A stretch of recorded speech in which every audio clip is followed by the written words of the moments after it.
আসসালামু আলাইকুম। আমরা বিভিন্ন কাজ শিখতে চাই। বিভিন্ন কাজ শিখতে শুরুও করে দেই। কিন্তু হয় কি?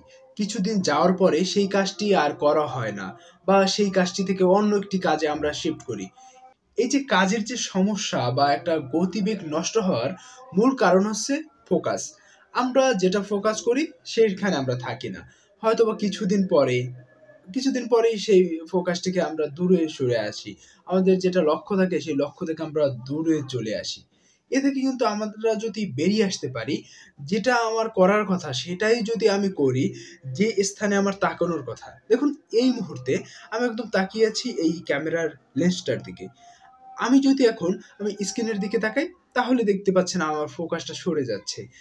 এই যে একটা আ ব্যাপার, এই ব্যাপারটা কিন্তু আমাদের কাজের ক্ষেত্রেও হয়। যেমন আমার কথাই বলি। আমি হচ্ছি কিছুদিন ধরে একটা কিছু শিখতেছিলাম, একটা কোর্স করছিলাম। হঠাৎ করে আরকি ল্যাপটপ অন করা হচ্ছে না। তারপর ওই কোর্সটা থেকে আমি তো এখন অনেক দূরে আছি। তাই না? এই যে আমরা একটা কাজ থেকে সরে আসা, এই এটা আমারও হয়।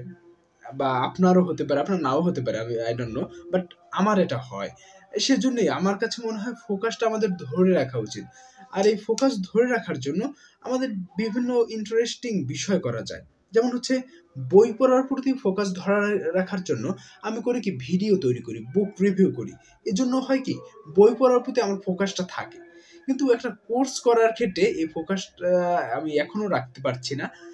যাই হোক, আপনার যদি কোনো আইডিয়া থাকে আমার কাছে শেয়ার করতে পারেন কমেন্টে। মানে কিভাবে ফোকাস ধরে রাখা যায়?